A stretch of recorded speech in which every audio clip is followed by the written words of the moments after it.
Kewentenan ran perda sapi Bali masuk hotel, kesokong angge pariwisata. Sekadi sana kebosang Wakil Ketua Indonesian Hotel General Manager Association Bali, IHGMA Bali Made Rami Adnyana. Nanging bobot kewentenan daging sapi mangde taler ke Uratiang. Wakil IHGMA Bali Made Ramya Adnya Mausang, kendaraan ranpeda ngeninin indik sapi Bali masuk hotel dan restoran, menjandan patut kesokong samian angga. Padinyakan punika pinakes ditunggal pengupaya sejeroning nincapang kasuketan para peternak sapi Bali. Nangi wenten taler pendidikan sani patut kauratian, sekadi reng bobot daging sapi Bali, mangda anur sarang pengarsu wisatawan dora negara, saat kuentenan daging mandeng lantur kuentenan ipun.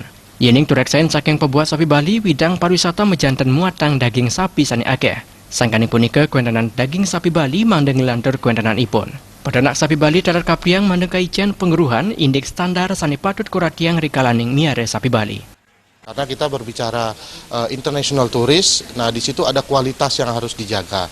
Kita berbicara kayak Kobe beef, kemudian Wagyu beef, bagaimana mereka memelihara kedua sapi tersebut di sana sehingga dagingnya itu empuk ya dan benar-benar diminati oleh international visitor dari seluruh dunia. Nah, saya berharap dengan ada lakukannya perda ini ada perhatian serius dari pemerintah dan peternak Bali memelihara sapi Bali dengan benar-benar berorientasi kepada industri pariwisata yang ada di Bali. Made Ramya Adnya nengowahin kebuatan perkanti sani becik pantaraning widang pariwisata sarang pemerintah sejeroning nincapang kasuketan krama pemekas sering peternak sapi. Desak Aryani Bali TV.